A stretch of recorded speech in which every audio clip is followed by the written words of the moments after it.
Mathang, Honorable Chief Minister, in charge of finance na statement tambigani.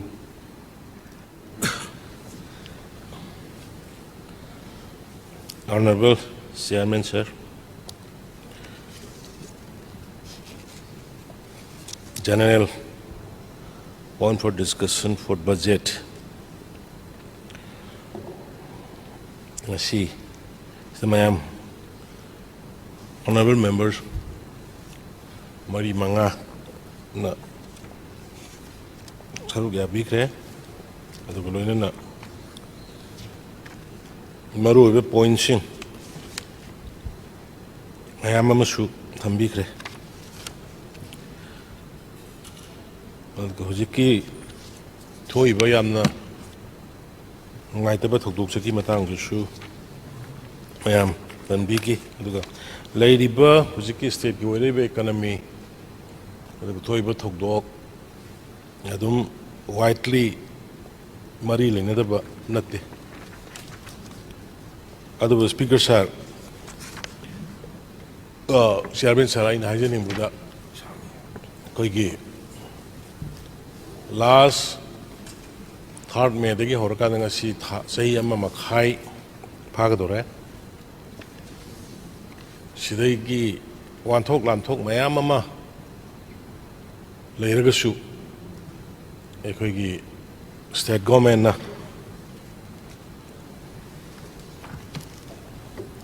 mayam gi thawing khang tawriba honariba imung punariba mayam se tolop ki kari gi pencil gi masida khoi phama phawa leptana yam smoothly piragalai tolop mamangi tha hum phangre mari phangre ani phangre habdu honorable speaker sir tabiramoy hoi inflation khara lai mayam nan ure Manipur amna nungai tabani adubu inflation si maram yang khre khoi Manipur da inflation hankalak pagi maram se lairiba situation siga yam mari leine masidai madom da yamna elaborately sala roige madu ai reduce tongna ba inflation wang ibisi niam na ba koi gi difference way da madu del tongna ba honori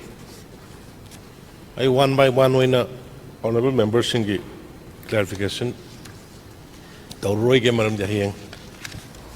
demand discussion nama sulai di bani nama daida pin point by point la pina kan ri point by point ne answer tong na bai maduma so top jege sir aina honorable member singda house la biri puna makta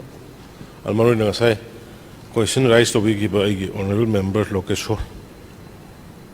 Hojiki situation sida koi emotionally leader ekoina kitang phadharaga mayam ge elected member ekoina sarkar pairi ba assembly the decision making body law semi ba ekoina kitang phadharaga laibak thirabi relief ki amda lai ba kholi ba consult orga situation ji hana solve tong na ba hona brom da mai wonsen haninge honorable speaker sir ai khoina emotional way na chakra gadi mayam loi tholani relief kem dagi loi tholani sidi loi tholani sinin taro gadi thoke khanam da budu su thol ga kana gadra ga ina khalakani hoi campaign da yam tauge election campaign hantak memang ge hoki be mp election tu da kada kahalo yumda hanjanan ge kada kahalo yumda hanjanan ge adu ki shuar mbe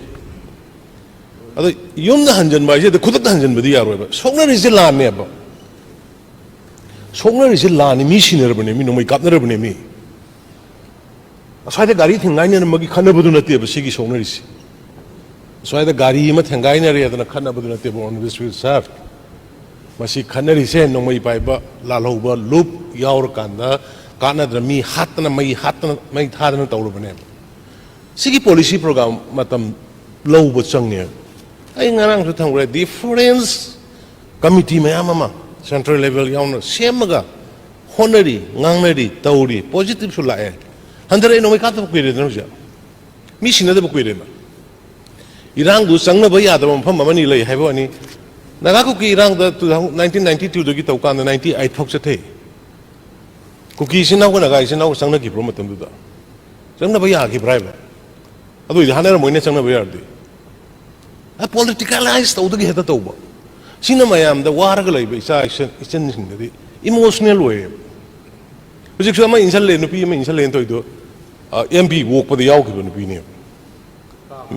M काबगी वोक पद याव की अदुना Maggi relief camp दु संग organise हो अदो हुजिक high तमदरी police ना दिया gas का पे पुलिस द हुजिक वीडियो दु सिले रे पुलिस द काव काव द पुलिस द काव काव ता नुम थोमे पुलिस मीने पुलिस काव काव न तानवे वीडियो दु ले रे बजी नुम थोम दु ले रे पुलिस मीने ना ताना रखना बाय ना तौबद असोय ngam खर थोम बे सुगुम पोन मयाम से कोई थोहन गी गुम जेबा तसेंग सोंग रे बे इशू सि कना गनो बा कोई मसेन तंपाकी कोई मसेन नते मी सोंग रे बे इशू सि थोइ बलान जी कोई मसेन नते बा सि कोई मसेन ता हंदोरे बा पॉलिटिक्स यावबदगी तसेंग इलीगल इमिग्रेंट्स और माइग्रेंट ना ngarang leite ga tongri duni मधु फजन खानतोग वारी सानरगा मधुसु हेंग वारी साबदुदि मतम लाकनी बट अहान बगी पीस इनिशिएट तौनबा हुजिक से सिल्चर द फमी आइंगोन फोटो लाइ Silchar the community Pullum फमी नरियबा community Pullum फमी Narga मोय नहांगी अहान बगी लौथोकिबा पीसनि मखा लौथोकदुरि सुमायना होन मिनगदबा ऑनरेबल मेंबर्स इंग दाइ ngarang साइसे मेंबर्स सिंग मतेंग पांगबियो रिलीफ कैम्प से याम लइयबा रिलीफ कैम्प से आई मा ननिलिंगी दसु रिलीफ कैम्प लइयबा आईगी मरुप खेमसान की दसु रिलीफ कैम्प लइयबा उलौ दसु लइयबा कोंथौ दम दसु लइयबा अदगी थांगमैबन कोइ किशन की दसु अनि अहुम लइयबा फजन ऑनरेबल एमएलए नुसंग मेंटेन तरोग वारी सारगा अरि लिक तानरगा लोइना मैनेज तवेबा थोइबा थौसि मोइसु लाइबा किने जे खंगेबा सुमाइना इंजीनियर दि यारो यो ऑनरेबल स्पीकर सा लाइबा से इंगन जी हुजिक थोइबा पोटबुन के थोहनिंग म कनाम यावदेबा भारत के पार्लियामेंट अटैक तौखिबदुबु कना थोहनिंगे भारत चावरबा भारत सिगे पार्लियामेंट अमेरिका की ट्विन टावर तो पोखाई के दुबु कना थोहनिंगे अमेरिका की ट्विन टावर प्लेन तौरगा हाथ में लिसिंग सिगी दु कना थोहनिंगेबा भारत की बॉम्बे की ताज होटल तौगिबा सिगिबा मयाम कना थोहनिंगे रेलवे स्टेशन अकापीनी मीन्स थोखरे हुजिक कमी तो करी दौसिगे जे कोई कोक सुंजनब चंगेबा नतदना दुम इमोशनली सागल अखोय पुंजलगा अखोय सिदा लेरबो यांखै जे पुंजलगा वारेब लौरगा हंजलनबा यागद्रो अखोय सिदा यांखै से अखोय यांखै खोय निफु मंगानी निफु मापन से पुंजलगा वारेब लौरगा वारी से मोय हंजननबा यादोरिब्रा हंजन हन्नबगी दमक सरकार ने करी तौद्रिगे हंजन हन्नबगी दमक मोय मोयगी युम साबा याब मफम सिंग साबा यारे हाइदना लाख मंगा कच्चा युम लाख तरे सेमी पका लाख तरा कनु बिल्डिंग लोइना सैंक्शन तौर थमेबा हेक थारक पीदना सिदगी हेना कोई कैदौ हाइबनो यस लोइन ऑर्डर की आदा चंग याद्रिबा जगह सिंगसी याननबा कोई होनरी अकोइब लैबाक की अकोइब भेली की अकोइब मयाम से लौ उब यादब ममांग की सही लौ उब यादना मधु अखोय यादब की कंपेंसेशन पीरे कंपेंसेशन पीबदु की मथंग दा हंतक अमुक से सपोज कनोदा कोई हाई कैनल लो कैनल ममांग की सर लो कैनल दुफाव लौ उब याय लॉ एंड ऑर्डर सिचुएशन हंतक अखोय मयाम चलगी कना सिक्योरिटी कने स्टेट की सिक्योरिटी फोर्स पीर कना हाई कैनल योरे सुमाय तो गुना कोई स्टेट की सिक्योरिटी फोर्स लेरिबा मयाम से होजि लोइना स्टेशन तौर लेयबा मफम चामगा यांखै हुंबुएन आईआरबी सिदे IRB second MR first MR 6 7 MR लेरिबा स्वाइदम त लेत्रबनी लोइना मागी एरिया पोस्टिंग पीदना मफम से लोइना खाइदोगा लेखरे लोइना सेमगा लेखरे अदुना अखोइना खितंग अखोइ इमोशनल होइबसे अखोइना इमोशनल होइदि यारोय अदुना ऑनरेबल स्पीकर सर कोई ऑनरेबल स्पीकर की खुथांग दा ऑनरेबल मेंबर्स सिंग दैना अपील तौजनिंग बसे suggestion pibiyo relief came amada problem ama lei herdi akoi phongna bu yai project ta junga sai honorable member Kishan namagi area da hidak ki matang da paisa payment like na hidak phangre na lakpa de director kauraga khudak dai solve to smai smai kamai to na DC dai sanction to ko DC da phone to ko lupa laga mo lising mai phu tauraga laibak to hidak to pihele sumai na aina honorable member sing na request ong basi laibak do satare ba ko lo yana re adu di do satare sidiki phugat minna ba ko punna khona minna ba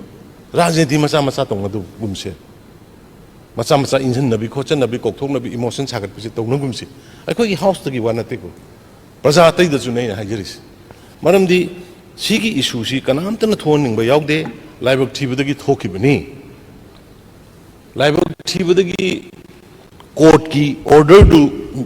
thoksel lakpadagi thoki bani madugi against rally chabadagi thoki bani si mayam loi khangnar aduna speaker sir si siba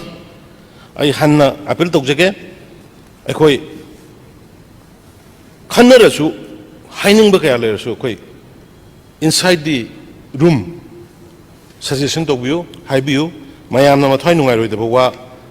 amada soka daba wa madu akhoi open ngangna dana ba madu mai appeal tokjage ani subada sir relief kemgi ngasai honorable member location yaugde haibudu relief kemgi du yaubuni relief kem da leiriba singse thuna mayu halanna ba tawgani haidana honori haidana ma yaubuni sir honorable member puna mana note obio displace tawriba mipung khudima ki data ai khoida leire madugi data adugi matungina yum saba yarani haiba kangbu khai paisa pira ga yum saba loina hore ngasai honorable member sunugi ai keranjin haigibaduni magi area da su hana paisa khara thadoga yum saba horom debudagi DC ne kaine koi check tongnar kanda founder kanda hujikti yum manga tara kun sagat pa hore similarly torbung gi hana changmang amam da yum sing torbung changkhre yum khara sabi hoi na yum saba hore sumai to gona khogi awang ngom da su yes kitang luriba security gi region da kitang changba wariba Churchanpur ga Morega so Morega so khoi kan honari si Morega so khoi difference angle dang asi ziri gi tawri sumaina ziri gi hojik tawri sumaina khoi difference angle singna kari tawsige hena thujanna ba hena pisi porko da kari tawsige hena thujanna ba haibodo adu gi suggestion sing adu gi pibir ko matam dai taram na oksari adu gi anytime madu gi damakta phamin na ba khomin na ba tawudai ready lay dana dum ai haijage aduga ngasai gi BDF ki kari gi paisa loina hengat khrabane mayamna detail du ai hayeng detail discussion haijage BDF ki paisa phajana hengat khrabane moi adagi supreme court yongnar ga lakpadagi tolop se dum court tagi ra kaino instruction am pirakpadagi BDF ki paisa ji hengat khrabane adagi amana ngasai special package haibido special package koi tale ahan bada hek horokpagi da koi 2000 crore pibi na koi haibani madai da huji phok da koi 500 crore am di phangre adugi masad da su koi flood ki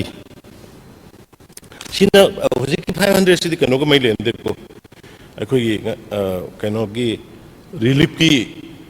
yum sabagi pira iba laina na bagi pira iba chiang sak ki pira iba siga mari lende sigi 500 sidi tongan na special package dugi manu dagi pira pone koi adugi extra khar su flat ani rak thokre hailstorm thokre ma thokre mina koi hena paisa pina ba haidana madugi do koi moi center dagi team su lame aduga koi kanna honar kana paisa ahen ba lauthana ba haidana kanna honajari adagi honorable speaker sir koi kanogi da asagi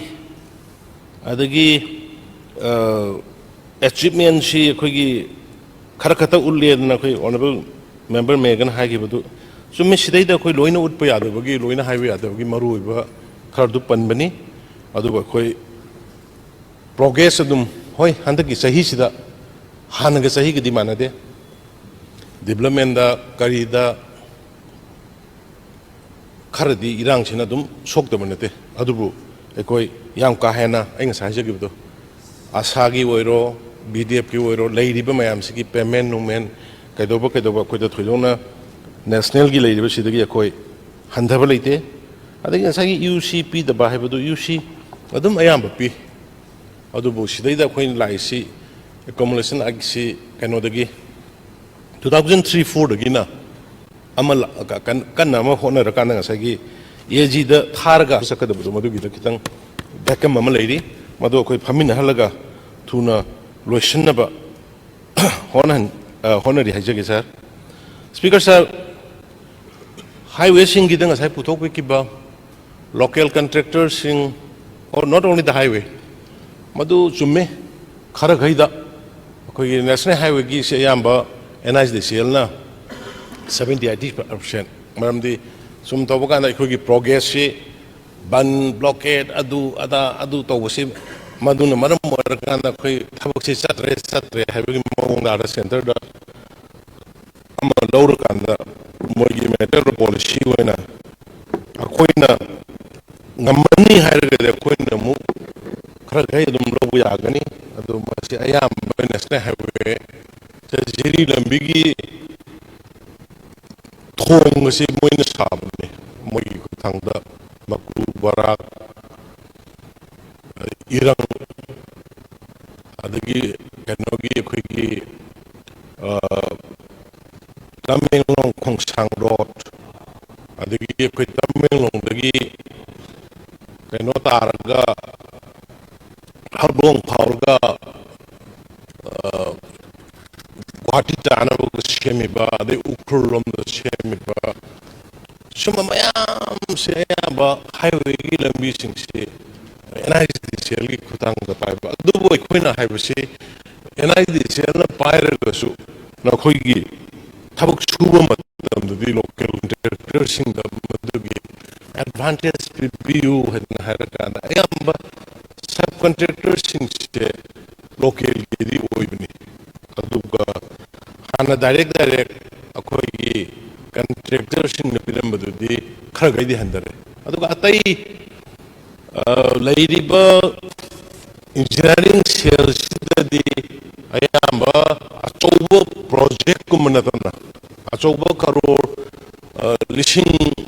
ani hum taba potu de khoi local gi na subangam damina adu de khoina kaino da pire company capable of company da magi chang du yobuda adu nataba masa gaidi karor lising bu mo yogu suppose concrete road hai concrete road 3,500 crore ki ne serious haro 1,000 crore ne the sugum basida the local gida pi boy koi khara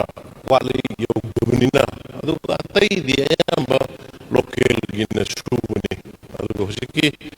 honorable member ranjit hai gi potu madu akhoi yaringi local gida priority pinana budo koi khos hone jari adu makhata na soi yang silga hone jage hedan madumai thamjage sir adang saigi honorable MLA Nur Hasen gi hoi madigi planning transparent mayam punamak se khoi adum yaringe khoi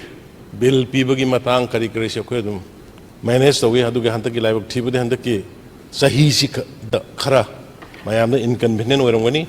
lenga sai wa program sem da bai bu khoi gi wa program se adum atai lambi semba khotpa se adum atopa central funding dagi torga state ki oina madu liability oina sengtoksi haina adugu magi amma khanna ba leiramani adu liability su sengba aduga thabuk singju khragra su si haidana adumaina decision ma logi belai aduna program macha am to su soidana works ki si torkani aduga ayambana liability laibasingdu sengtorkani haina adumaina ai thamjage aduga kainogi da hojiki akhoi gi honorable members Suraj gi dudi ꯌꯥꯝꯅ ꯗꯤꯇꯦꯜꯁꯅꯤ ꯑꯩ ꯃꯗꯨ ꯄꯥꯝꯕꯤꯔꯤꯕ ꯄꯣꯠꯇꯨ ꯑꯩ ꯑꯗꯨꯝ ꯐꯖꯅ ꯑꯩ ꯊꯝꯖꯒꯦ ꯀꯩꯅꯣ ꯗꯤꯃꯥꯟ ꯗꯤꯁꯀꯁꯟꯗ ꯍꯧꯖꯤꯛ ꯑꯩꯈꯣꯏ ꯀꯩꯅꯣ ꯇꯧꯏ ꯑꯩꯈꯣꯏꯒꯤ ꯍꯧꯖꯤꯛ ꯕꯖꯦꯠ ꯍꯟꯊꯕꯁꯤ ꯕꯖꯦꯠ ꯑꯩꯈꯣꯏ ꯍꯟꯊꯗꯦ ꯑꯩꯈꯣꯏ ꯑꯣꯅꯔꯦꯕꯜ ꯃꯦꯝꯕꯔ ꯃꯦꯌꯔꯅꯁꯨ ꯍꯥꯏꯈꯤꯕ ꯑꯩꯈꯣꯏꯒꯤꯁꯤ 23-24ꯒꯤ ꯕꯖꯦꯠ ꯑꯦꯁꯇꯤꯃꯦꯠꯇ ꯑꯩꯈꯣꯏ ꯀꯩꯅꯣꯅꯤ 35,000 crore ꯑꯗꯨꯕꯨ ꯑꯥꯔꯤꯗ ꯑꯩꯈꯣꯏ 32.500 crore ꯑꯗꯣ ꯍꯟꯗꯛꯁꯨ ꯁꯦꯝ 24-25ꯁꯦ ꯑꯩꯈꯣꯏ ꯑꯥꯔꯤꯗꯒꯤ ꯑꯩꯈꯣꯏ ꯇꯥꯗꯦ 34,899 crore ꯅꯤ ꯑꯩꯈꯣꯏ ꯅꯣꯠ ꯂꯦꯖꯔ ꯗꯦꯟ ꯔꯤቫꯏꯁ ꯑꯦꯁꯇꯤꯃꯦꯠꯇꯒꯤ ꯑꯗꯒꯤ ꯑꯃꯅ ꯑꯩꯈꯣꯏꯒꯤ ꯃꯦꯟ ꯔꯤꯗꯛꯁꯟꯁꯦ ꯑꯌꯥꯝꯕ ꯂꯥꯛꯑꯦ ꯑꯩꯈꯣꯏꯒꯤ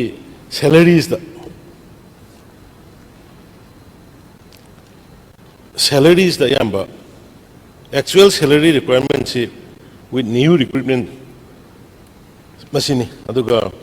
loan from the center ga aduga amana development expenditure da koi handade development expenditure da koi handaba leite aduga hujiki economy survey gi si ngasai mayam honorable member mayam thogi economy survey gi si koi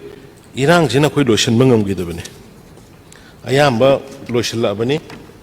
ayam bolo sila benar ekonomi survey kisah koi kaino da